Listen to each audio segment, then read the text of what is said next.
Buddha says human nature is pure, egoless, just as the sky is by nature clear, not cloudy.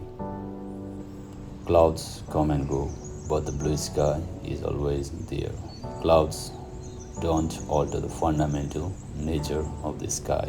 Similarly, the human mind is fundamentally pure.